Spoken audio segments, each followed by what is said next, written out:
Hello everyone, कैसे हो आप सभी। स्वागत है आप सभी का एक बार फिर से आपके अपने इस यूट्यूब चैनल ज्ञान विद्या कुल में।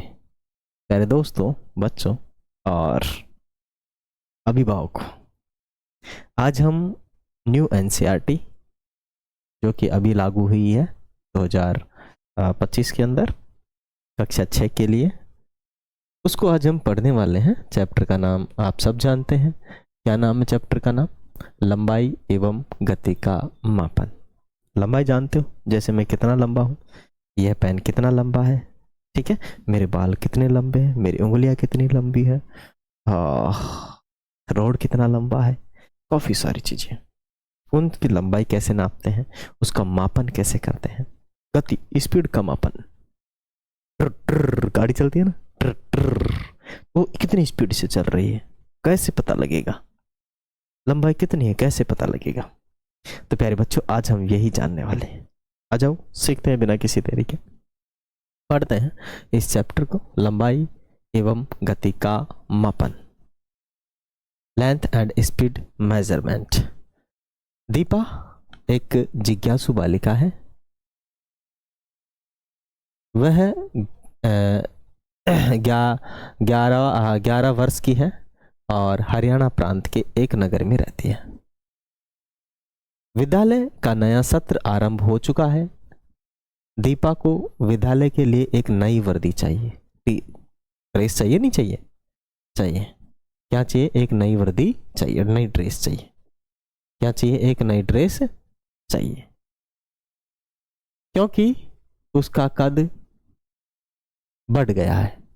अब ये थोड़ी है कि 10 साल की थी, 11 साल में भी उतनी होगी, कुछ तो बढ़ेगा, ठीक है। उसकी माँ उसे एक कपड़े की दुकान पर ले जाती है। वह 2 मीटर कपड़े का टुकड़ा मांगती है। दुकानदार एक धातु की मापक छड़ से कपड़े को मापता है। मीटर होता है ना, मीटर गेज कह सकते हैं शायद उसे, या गज कह सकते हैं उसे, गज कहते हैं शायद, ठीक। वो 1 मीटर का होता है, ठीक है। 1 मीटर से ज़्यादा का होता है, 1 मीटर का होता है, 1/10 वैसे नापते घुमा के। उसके बाद दर्जी लचीले मापक फीते से दीपा की वर्दी का माप लेता है और उसकी माँ दर्जी से कहती है कि वर्दी की लंबाई 4 अंगुल माने 4 उंगली चौड़ाई के बराबर अधिक रखे, ठीक है ना। मेरे 4 उंगली ज़्यादा रखना, अगले साल भी पहन ले, है कि नहीं? बार बार मैं थोड़ी ना दिलाऊंगी, इतना पैसा नहीं है भाई मेरे पास। एक ड्रेस कम से कम 2 साल तो पहने, है? इतनी बड़ी दिला दूंगी मैं तो भाई।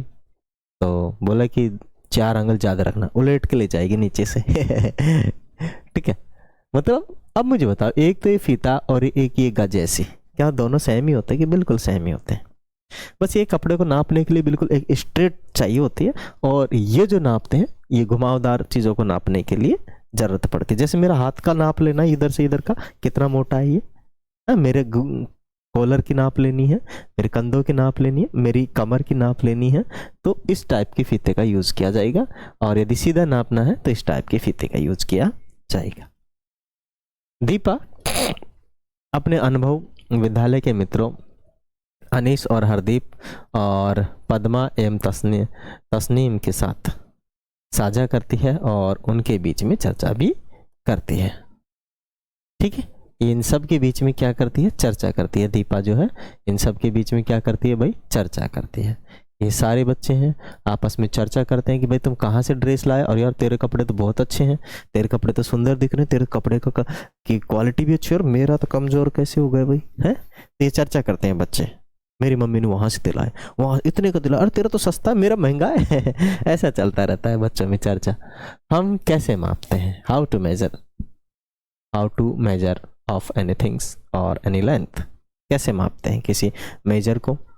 मेजरमेंट कैसे लेते हैं? हरदीप कहता है, मैंने अपनी दादी माँ को अपने हाथ की लंबाई से कपड़ा नापते हुए देखा। क्या आपने कभी किसी किसान को अपने खेत की क्यारियां बनाने के लिए खेत की लंबाई मापते हुए देखा? वह चलता जाता है और अपने कदमों की संख्या गिनता जाता है। तो मानी कदमा से मापती है। पद्मा कहती है अरे कदम ही नहीं, कभी कभी वे मापने के लिए पैर के पंजे की लंबाई का भी उपयोग करते हैं, अनीस कहता है। दीपा उत्साह से कहती है, शरीर के अंगों का उपयोग लंबाई मापना बहुत रोचक होगा। आओ हम भी शरीर के अंगों का उपयोग कर कुछ मापते हैं। हमें क्या मापना चाहिए? अच्छा, आओ हम अपने कक्षा कक्ष में रखे मेजों का क्या करते हैं, लंबाई लेते हैं। तस्नीम कहती है, पद्मा बात आगे बढ़ाते हुए कहती है कि अरे इसको मापने के लिए शरीर के किसी अंग का उपयोग करेंगे। किस अंग का उपयोग करेंगे? तो उंगलियों का, बलांद का है, बलांद से माप देंगे, उंगलियों से नाप देंगे। दीपा कहती है, हम हाथ के पंजे की चौड़ाई का उपयोग करेंगे। हाथ का पंजा है ना, इसकी चौड़ाई का उपयोग करेंगे। ठीक है, कहती है। मैं कहती हूँ कि कैसे किया जा सकता है। मैंने अपनी माँ को इसका उपयोग करते हुए देखा है। ठीक है, मैंने मेरी माँ को क्या हो उपयोग करते हुए देखा है इसका, कि नहीं भाई पंजों से ही पार पड़ जाएगी, इसी से ही चला लो काम, है कि नहीं? ठीक है, दीपा कहती है, माँ इसका उपयोग करते हुए वह इसे बालिस्त बालिस्त मानी हैंड स्नैप कहती है। हरदीप ने कहा, अच्छा आओ हम अपने माप को अंकित भी करते हैं। किसी का छोटा होता है, किसी का बड़ा होता है ना। हथेली का माप, तो किसी की बात करें उंगलियां भी जो बड़ी होती है, किसी की छोटी होती है, किसी की बलांद छोटी होती है, किसी की बड़ी होती है। तो सब अलग अलग प्रकार से नाप सकते हैं, माप सकते हैं। तो बोले ऐसे तो पार नहीं पड़ेगी है। वैसे तो सभी को फिर दुकान वाला कपड़ा अलग अलग तरीके से नाप दो, तो छोटे बच्चे को बिठा के रखेगा कि भाई तू नाप दिया करे ऐसे छोटी छोटी बलांद, जिससे कि अपने ज्यादा पैसे आ जाए। कि दो बलांद का 50 रुपए, 4 बलांद का 100 रुपए है। ऐसा नहीं, एक पर्टिकुलर नाप होती है, पर्टिकुलर जगह पे होती है। ठीक है ना, और पूरे ऑल ओवर द वर्ल्ड में उसी प्रकार से नापा जाता है। वैसे नापने की अलग अलग चीजें हैं। जैसे मैं कहूँ कि भाई मैं तो भाई साहब इंची में नापूंगा, मैं सेंटीमीटर में नापूंगा, मैं किलोमीटर में नापूंगा, मैं फुट में नापूंगा, मैं गज में नापूंगा। ओके, काफी सारी चीजें हैं ऐसे इकाई में नापने की चीजें तो। ठीक है, लेकिन कपड़े लेते हैं तो मीटर में नाप के देता है, अपने फुट में नहीं देता है ना। ओके, चलिए। पद्मा कहती है, अरे मेज की लंबाई मापने के लिए हम सभी के बालिस्थानों की संख्या तो भिन्न भिन्न है। तब हम बालिस्तों में मेज की लंबाई के बारे में क्या कह सकते हैं? परंतु ये संख्याएं भिन्न क्यों होनी चाहिए? हरदीप विचार पूर्वक कहता है कि तस्मीम कहती है कि मुझे लगता है कि अपना इसका कारण हमारे बालिस्थानों की माप अलग अलग है। हाँ बिल्कुल, किसी की छोटी है हथेली की माप, किसी की बड़ी है। अनीस ने सुझाया कि आओ इसकी जांच करते हैं। अब कुछ बच्चे इसकी जांच करने के लिए तैयार हो जाते हैं और निष्कर्ष पर पहुंच जाते हैं कि सभी के जो बालिस्थान हैं वो अलग अलग हैं। ये दीपा विचार पूर्वक कहती है, संभवतः यही कारण है कि लोग किसी वस्तु की लंबाई मापने के लिए पैमाने का या फीते का उपयोग करते हैं। हाँ, आई बात समझ में। सभी जो लोग हैं वो किसका उपयोग करते हैं? पैमाने का उपयोग करते हैं। सभी उससे माप कर पार नहीं पटकते हैं, उंगलियों से माप के, है ना। मापने के लिए पैमाने या फीते का उपयोग करते हैं। जब दीपा और उसके साथी अपने अपने बालिस्थान की लंबाई से मेज की लंबाई की तुलना करते हैं तो तब मेज की लंबाई को बालिस्थान की संख्या के रूप में व्यक्त करते हैं। यहाँ मापने के लिए उपयोग में लाया गया बालिस्थान एक मात्रक मानी यूनिट का उदाहरण है। अतः लंबाई 2 भागों में व्यक्त की जाती है। संख्या मात्रक, उदाहरण के लिए यदि मेज की लंबाई 13 बालिस्थान के समान है तो 13 संख्या है और बालिस्थान मापन के लिए चुना गया एक मात्रक है। तथापि बालिस्थान और उसके समान अन्य मात्रक जैसे हाथ, पैर, मुट्ठी, अंगुली की लंबाई भिन्न भिन्न व्यक्तियों की भिन्न भिन्न हो सकती है।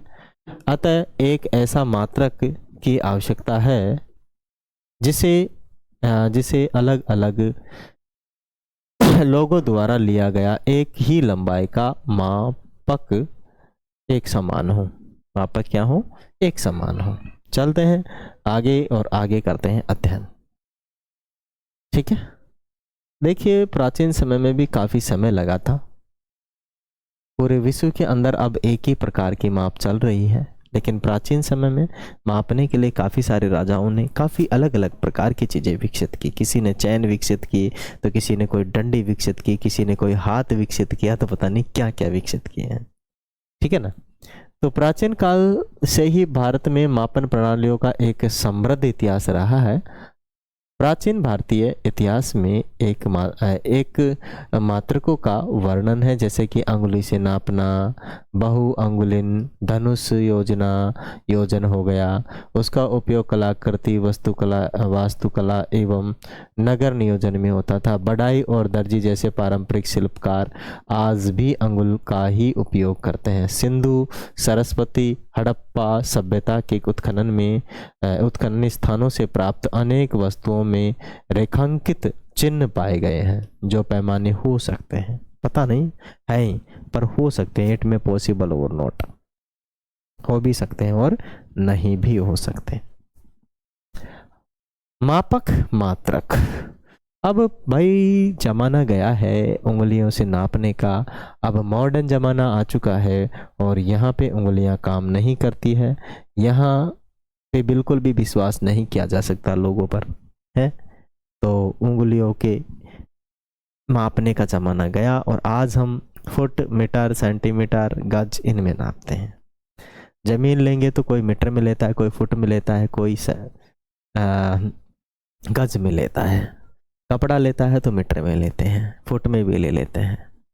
अलग अलग चीज़ें हैं, अलग अलग चीज़ें हैं, अलग अलग प्रकार से हम उन चीज़ों को लेते हैं। मापक का मात्रक, आजकल यही मात्रक है। जैसे मैंने कहा फुट है, तो फुट एक मात्रक है। क्या है? फुट एक मात्रक है। किलोमीटर एक मात्रक है। मीटर एक मात्रक है। ठीक है, सेंटीमीटर एक मात्रक है। इंच एक मात्रक है ना। ये सब क्या है? मात्रक है। ये सब क्या है? मात्रक है। संसार के विभिन्न भागों में समय के साथ विभिन्न मात्रक प्रणालियां विकसित हुई।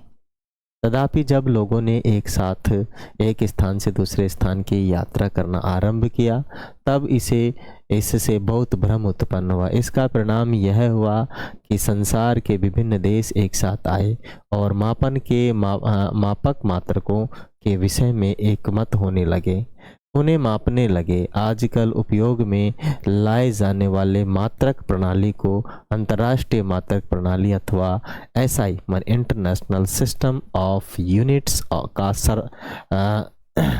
संक्षेपाक्षर मात्रकों के रूप में जाना जाता है।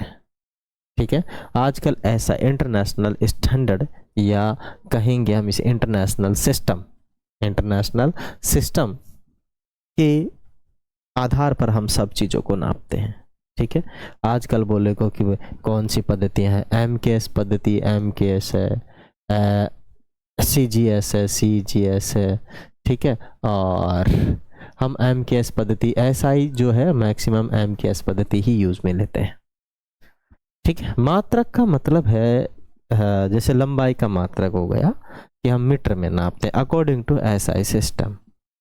SI सिस्टम के आधार पर हम लंबाई को किस में नापते हैं? SI किस में? मीटर में नापते हैं।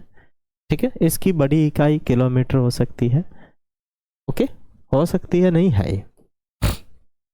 छोटी इकाई सेंटीमीटर, माइक्रो सेंटीमीटर और MM, काफ़ी सारी चीज़ें हो सकती हैं, क्योंकि है ही काफ़ी सारे मात्रक, छोटे और बड़े काफ़ी सारे यूनिट्स हैं, मात्रक हैं। लेकिन SI की बात करेंगे तो उसके अंदर मीटर ही माना जाएगा। उसे किससे प्रदर्शित किया जाता है? M से। मीटर पैमाना दर्शाया गया है। एक मीटर को 100 बराबर भागों में विभाजित किया गया, जिसे प्रत्येक भाग को हम सेंटीमीटर कहते हैं। संभवतः आप मीटर पैमाने के एक छोटे से भाग से परिचित हैं, जो आमतौर पर 15 सेंटीमीटर लंबा होता है। 15 सेंटीमीटर को ध्यान से देखिए। 15 सेंटीमीटर माने 0 से 15 तक अंकन है। दो बड़े चिन्हों के बीच भाग की लंबाई 1 सेंटीमीटर, जैसे कि 1 से 2 के बीच 5 से 6 के बीच ध्यान दीजिए 1 सेंटीमीटर लंबाई के भाग को 10 बराबर भागों में बांटा गया है, जिसे हम कहते हैं मिलीमीटर कहते हैं। क्या कहते हैं हम उसे? मिलीमीटर कहते हैं। और इन मात्रकों को बराबर भी किया जा सकता है।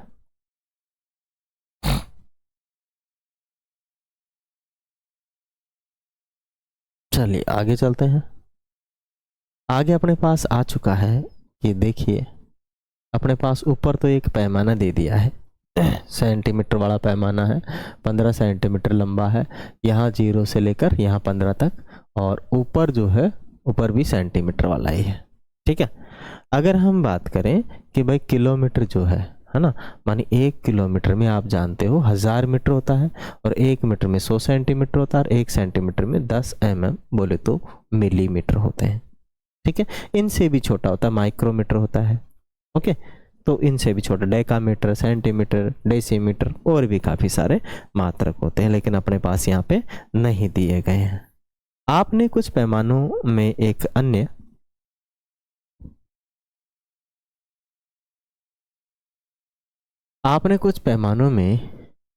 अन्य अरे मिट जा यार, काहे बकवास कर रहा है।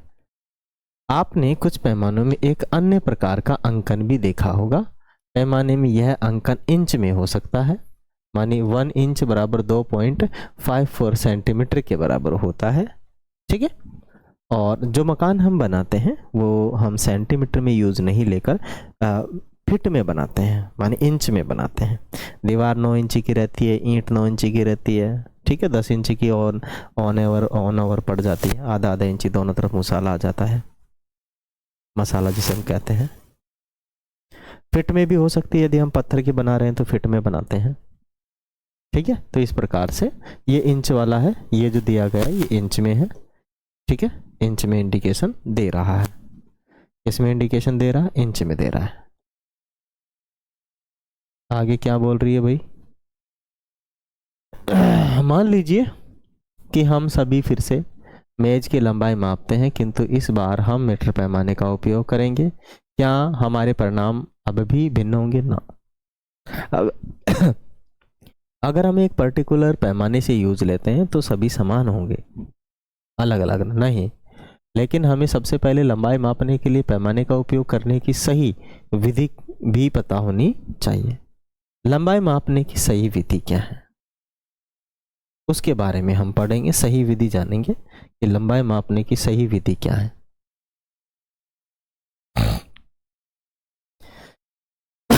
किसी वस्तु की लंबाई मापने के लिए हमें एक उपयुक्त पैमाने की आवश्यकता होती है। उदाहरण के लिए यदि आपको किसी पेंसिल की लंबाई मापनी है तो आपको 15 सेंटीमीटर के पैमाने की आवश्यकता होगी।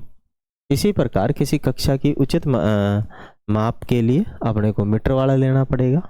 अपने को क्या लेना पड़ेगा? मीटर वाला लेना पड़ेगा। ठीक है।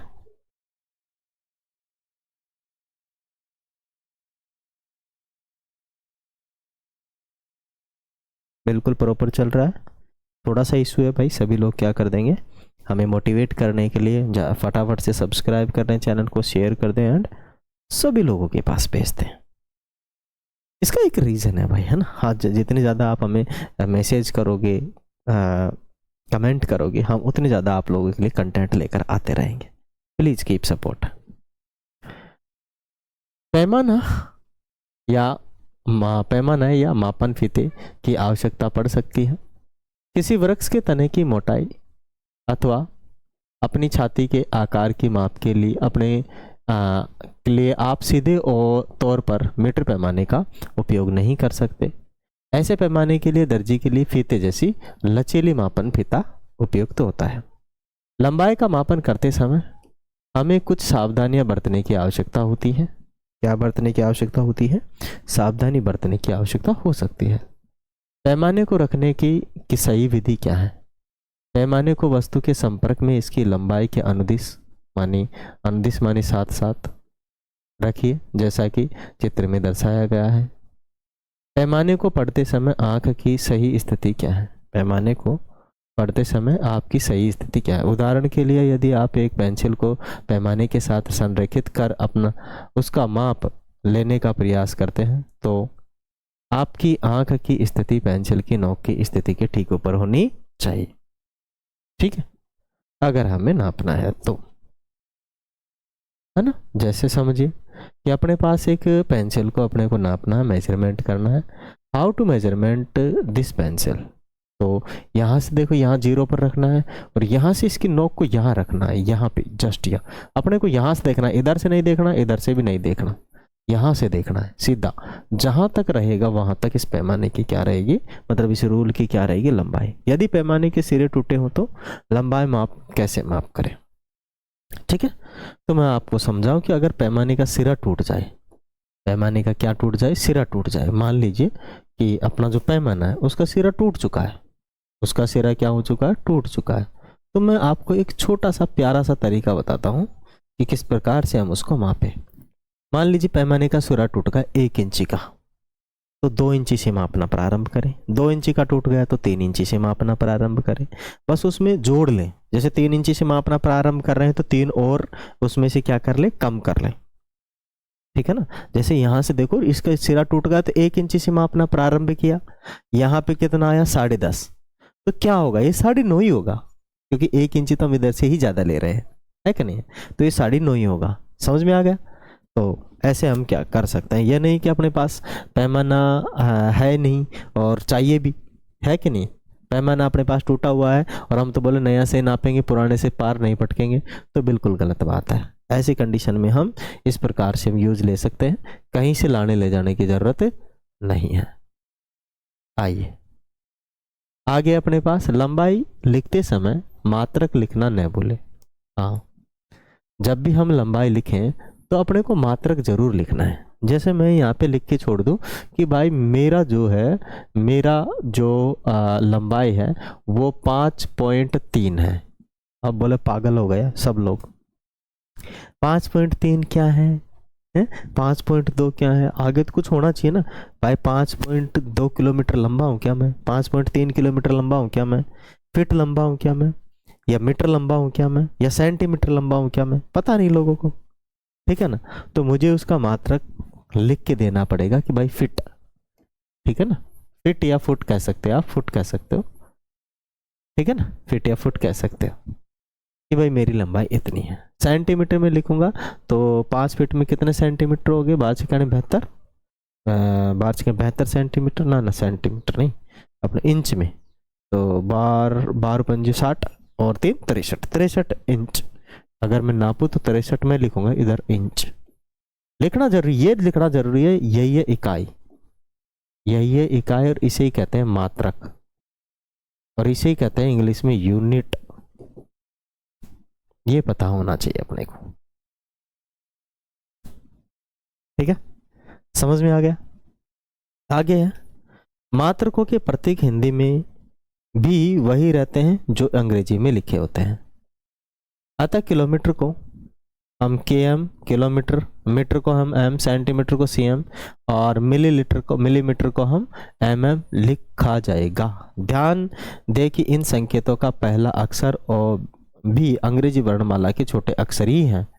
अतः जब तक कि ये वाक्य के आरंभ में न आ रहे हों मात्रकों और उनके संकेतों के बहुवचन अलग होते हैं, इसलिए इनके अंत में एस नहीं लगाते। मात्रक के संकेत के अंत में बिंदु का चिन्ह भी नहीं लगाया जाता है। लंबाई का मान लिखते समय संख्या और मात्रक के बीच में स्थान छोड़ना होता है, ठीक है ना। अब मैं आपको समझाऊं क्या कहना चाह रहा है। ये कह रहा है कि भाई साहब अगर हमें किसी चीज को मापना है, ठीक है ना, अगर हम कोई चीज लिख रहे हैं, जैसे मान लीजिए मुझे 5 मीटर लिखना है, तो यहाँ पे अड़ा के नहीं, 5 मीटर नहीं, 5 m नहीं ना, ऐसे 5 + m, एक डैश देना है, ठीक है, 5 + मीटर, एक अंक का, एक अक्षर का डैश देना है, एक अक्षर का क्या देना है, डैश देना है लंबाई के लिए, ठीक है ना, मात्रक के लिए। आगे बोल रहे किसी वक्र रेखा की लंबाई मापन, किसी वक्र रेखा की लंबाई का मापन। अब वक्र रेखा मान लीजिए एक ये लाइन है, ठीक है, अब क्या हम इस सिरे को और इस सिरे को सीधा करके 1 इंच टेप लेके ऐसे नाप देना, गलत बात, इसके पूरे के साथ यूं एक फीता लगाएंगे और नापेंगे। वही नाप अपनी क्या होगी, सही होगी, बिल्कुल सही होगी। इसी प्रकार से हम नापेंगे। जैसे मान लीजिए लड़ी नापना अपने को, यहाँ से लेकर आए, क्या ऐसे नाप लेंगे कि लो ये लो ये लो ये लो इतनी लड़ी लगा दो लाके? ना भाई, ऐसे घुमा के नापनी पड़ेगी। घुमी हुई लड़ी लग रही है तो घुमा के ही नापनी पड़ेगी, यहाँ सीधी है तो सीधी नापनी पड़ेगी। ठीक है, तो इस प्रकार से हम क्या कर सकते हैं, एक मेजरमेंट कर सकते हैं। आगे हो गया है स्थिति का निर्धारण करना। क्या करना भाई, स्थिति का निर्धारण करना। स्थिति का निर्धारण कैसे करें, किसी स्थिति का निर्धारण करना। स्थिति का मतलब है कि जैसे मेरा घर यहाँ है, मेरे घर से विद्यालय कितनी दूर है, मेरे घर से मंदिर कितनी दूर है, मेरे घर से मस्जिद कितनी दूर है, मेरे घर से तालाब कितनी दूर है, मेरे घर से पानी की टंकी कितनी दूर है, ठीक है, मेरे घर से खेल का मैदान कितनी दूर है, मेरे घर से पार्क कितनी दूर है। तो उन स्थितियों का निर्धारण करना ही क्या कहलाता है, स्थिति निर्धारण करना। और दूरी के लिए हम लगाते हैं मीटर, सेंटीमीटर, किलोमीटर का यूज कर सकते हैं। ठीक है, माने एक दिन शिक्षिका ने अपने विद्यार्थियों को सूचित किया कि उन्हें 2 दिन पश्चात एक उद्यान में शैक्षणिक भ्रमण के लिए योजना बनाई। शिक्षिका विद्यार्थियों से प्रातःकाल सीधे वहां पहुंचने के लिए कहती है। दीपा और उसके मित्र चर्चा करने लगते हैं कि उद्यान उसके विद्यालय के तुरंत के विद्यालय की तुलना में पास है, दूर होगा, पास होगा या दूर होगा। तस्नीम कहती है और पद्मा कहती है कि उद्यान पास में होगा। दीपा और अनीस को लगता है कि विद्यालय पास में होगा।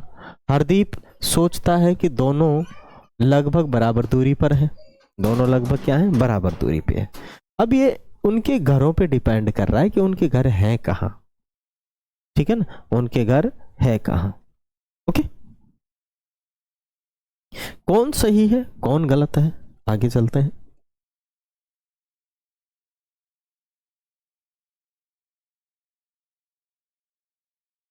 आप क्या सोचते हैं कि कौन सही है?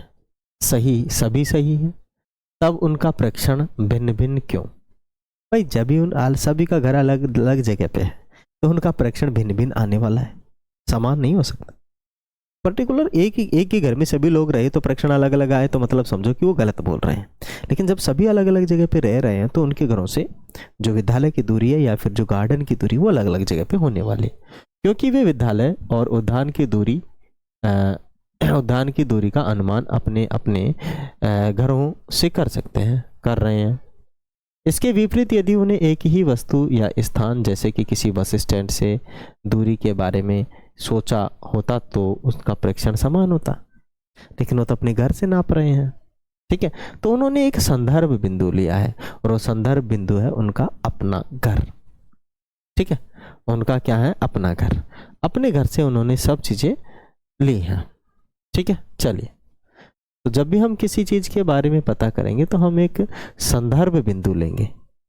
ठीक है ना। अब देखो यहाँ पे जो बच्चियां हैं वो शायद कबड्डी के लिए भी हो सकता है या खो खो के लिए हो सकता है। कबड्डी के लिए क्या बना रही है, एक लाइन खींच रही है। तो लाइन खींच रही है तो फीता लिया होगा, फीते से लंबाई नापी होगी।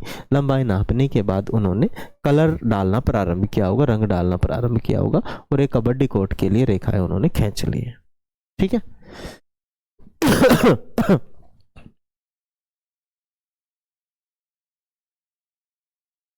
ठीक है, देखो लंबी दूरी को मापने के लिए हम किलोमीटर का यूज लेते हैं।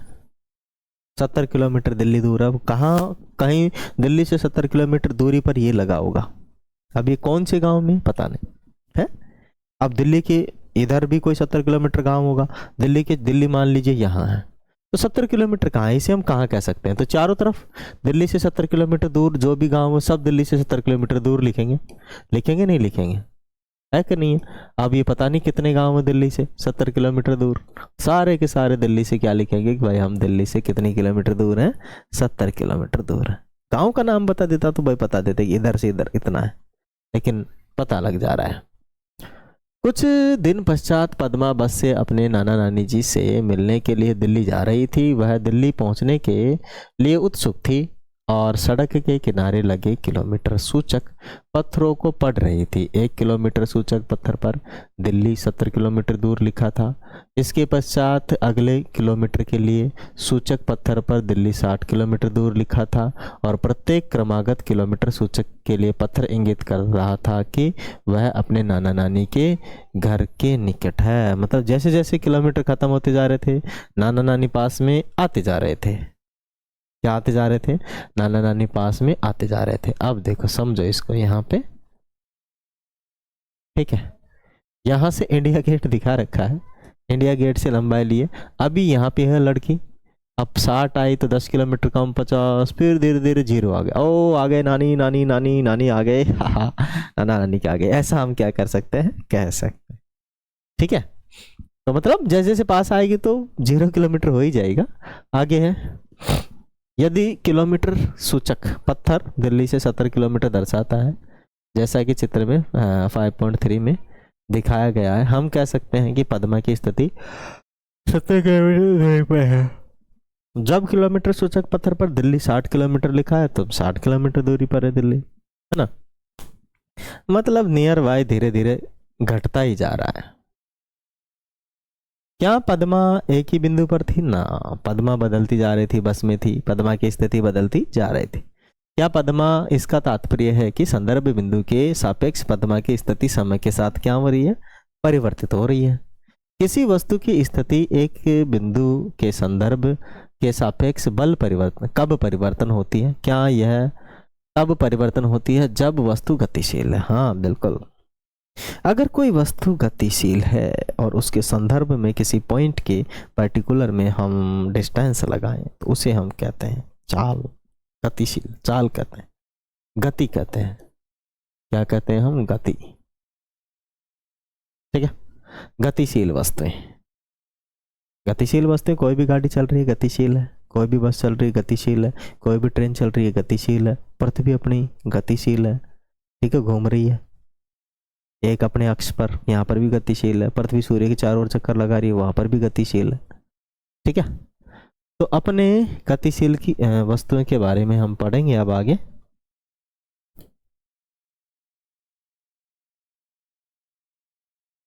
गतिशील वस्तुएं, अपने आसपास की वस्तुएं देखिए और 5 गतिशील वस्तुओं और 5 ऐसी वस्तुओं की सूची बनाइए जो स्थिर हो, ठीक है। अब जैसे मान लीजिए कि मैं गतिशील हूँ, वस्तु ही समझ लो मेरे को तो भाई, और मेरा बॉडी है स्टेबल है, ये गति करेगा तो फिर तुम्हें नहीं दिखेगा, ठीक है ना, और मैं लिख भी नहीं पाऊंगा गति करेगा तो ये स्टेबल है, मेरा कैमरा स्टेबल है, मेरा कंप्यूटर स्टेबल है, मेरे आगे की स्क्रीन जो है स्टेबल है, मैं गतिशील हूँ, मेरी आंखें गतिशील है, चल रही है कि नहीं? मेरी आवाज़ यहाँ से कहीं बाहर पहुँच जा रही है तो गतिशील है कि नहीं? मैं चल रहा हूँ, यश यस, गतिशील, ठीक है। क्या है ये? गतिशीलता है। ओके, ऐसी कुछ वस्तुओं के आप नाम बताओ जो कि क्या है, गतिशील हो। और गाय भैंस बकरी घोड़ा ऊंट गधा सब का नाम आप लोग लिख सकते हैं, स्तर का भी लिख सकते हैं। यहाँ से स्तर वस्तुएं कौन कौन सी हैं, गतिशील वस्तुएं कौन कौन सी है, आप लिख सकते हैं। किसी पर्टिकुलर बिंदु के संदर्भ में किसी वस्तु की चाल को हम गति कह सकते हैं। कोई भी वस्तु गति में तब कही जा सकती है जब किसी वस्तु के संदर्भ में माने सापेक्ष उसकी स्थिति समय के साथ परिवर्तित हो जाए, माने समय के साथ बदल जाए। मैं अभी यहाँ हूँ, 1 सेकंड बाद यहाँ हूँ, 2 सेकंड बाद यहाँ हूँ, 3 सेकंड बाद यहाँ हूँ, 4 सेकंड बाद यहाँ हूँ, तो समय के साथ मेरी स्थिति बदल रही है, मतलब मैं गति में हूँ। किस में हूँ मैं? गति में। आ गई बात समझ में? चलो चलें आगे।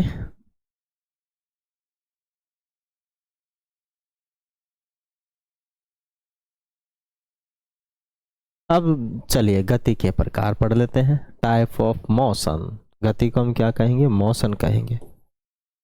टाइप ऑफ मोशन क्या कहेंगे हम? टाइप ऑफ मोशन माने क्रियाशील क्रियाकलाप। आइए खोजे। एक रबर लीजिए और निश्चित उचित ऊंचाई से छोड़ दीजिए। निश्चित ऊंचाई से क्या कर दीजिए? छोड़ दीजिए। इसको अवलोकन कीजिए। क्या रबर एक सरल रेखा के अनुदिश गति करता है?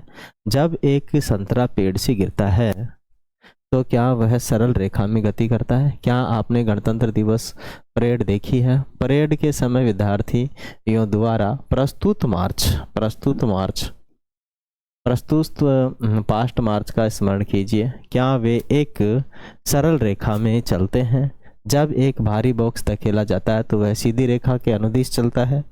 जब कोई वस्तु सरल रेखा के अनुदिश गति करती है तो उस गति को सरल रेखीय गति कहते हैं। जैसे यहाँ से धक्का मार रहे हैं इधर, तो यह है सरल रेखीय गति, एक दिशा में जा रही है। ये रबर यहाँ से छोटा था, यहाँ इधर जाएगा, सरल रेखा में जाएगा। किस रेखा में जाएगा? सरल रेखा में जाएगा। ऐसी गति को हम क्या कहेंगे? सरल रेखीय गति। ठीक है ना।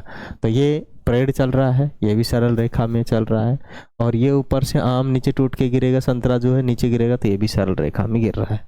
ठीक है। तो पहली गति आ गई अपनी सरल रेखीय गति। कौन सी गति आ गई? सरल रेखीय गति। अब अपने पास आ गई है घूर्णन गति। कौन सी आ गई है? घूर्णन गति आ गई है अपने पास, जिसे हम वृत्तीय गति भी कहते हैं। क्या कहते हैं? वृत्तीय गति।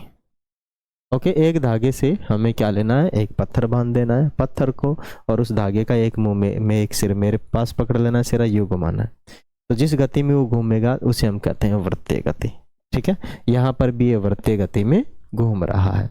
अपनी घड़ी भी कौन सी गति में घूम रही है? वृत्तीय गति में घूम रही। कोई चक्री भी कौन सी गति में घूम रही है? वृत्तीय गति में घूम रही है। ठीक है। तो ऐसी गति को हम क्या कहेंगे? वृत्तीय गति कहेंगे। ठीक है। ये जो है ये भी कौन सी गति है? इस गति को हम कहते हैं आवर्त गति। ठीक है, दोलन गति कहते हैं इसको। क्या कहते हैं? दोलन गति कहते हैं। ऐसी गति में जहां पे एक पर्टिकुलर पॉइंट पे जाए झूला और वापस आ जाए। ठीक है। एक अपनी घड़ी होती है जिसमें एक लोलक लटका रहता है, वो भी यूं यूं घूमता रहता है, उसे हम कहते हैं वृत्तीय गति। क्या कहते हैं हम? दोलन गति, या फिर कहेंगे वृत्तीय गति कहेंगे हम। आगे आ गया अपने पास, मेज पर हमने एक फिट्टा रखा है।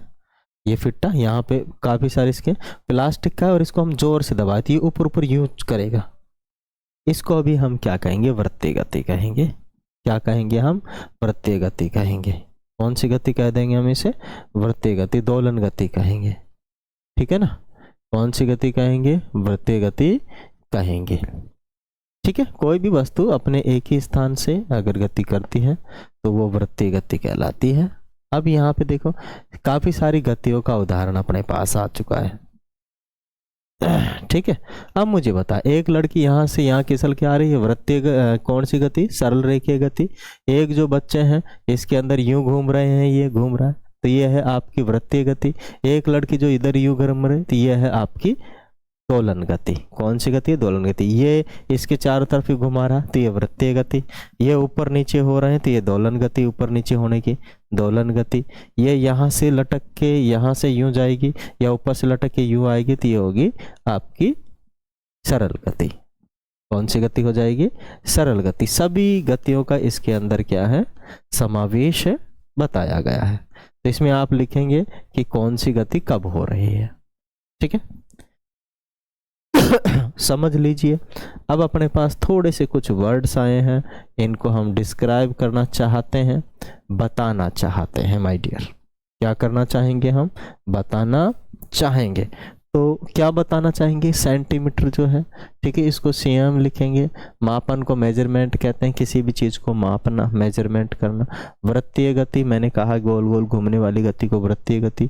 दूरी, एक पर्टिकुलर बिंदु से एक दूसरे पर्टिकुलर बिंदु के बीच की डिस्टेंस को हम दूरी कहते हैं। ठीक है। किलोमीटर मानी मापने की एक बड़ी इकाई है। लंबाई, लंबाई क्या है? एक पर्टिकुलर बिंदु से सीधी दूरी को हम क्या कहेंगे? लंबाई कहेंगे। सरल रेखीय गति मानी अगर किसी वस्तु को सीधा धक्का दे के सीधा ले जाएं तो सरल रेखीय गति। मीटर, मीटर मापन की एक इकाई है मीटर। ठीक है। मिलीमीटर भी मापन की इकाई है। गति भी क्या है? मानी समय के साथ किसी वस्तु की स्थिति में आए परिवर्तन को हम गति कहते हैं। समय के साथ किसी वस्तु की स्थिति में आए परिवर्तन को हम क्या कहेंगे? गति कहते हैं, दोलन गति। ठीक है। अगर यहाँ पे कोई चीज लटकी है और यूं यूं दोलन कर रही है, दोलन गति। संदर्भ बिंदु क्या है? एक पर्टिकुलर पॉइंट है। एसआई मात्रक, एसआई मात्रक वो है जो इंडियन मतलब जो इंटरनेशनल स्टैंडर्ड के हिसाब से पर्टिकुलर मान लिए गए हैं, मीटर किलोमीटर जो भी हैं, ठीक है। CGS MKS पद्धति में काफ़ी सारी चीज़ों को MKS पद्धति में माने मीटर, किलोग्राम और सेकंड ये माना गया है। तो वही अपनी क्या है, SI पद्धति इसी से रिलेट करती है, ठीक है। तो प्यारे बच्चों, मैं आशा करता हूँ आप सभी ने इस चैप्टर को एंजॉय किया होगा। अच्छा लगा तो चैनल को लाइक कर दीजिए, शेयर कर दीजिए, सब्सक्राइब कर लीजिए और हमें थम्स अप कर दीजिए। Thanks for watching. जय हिंद।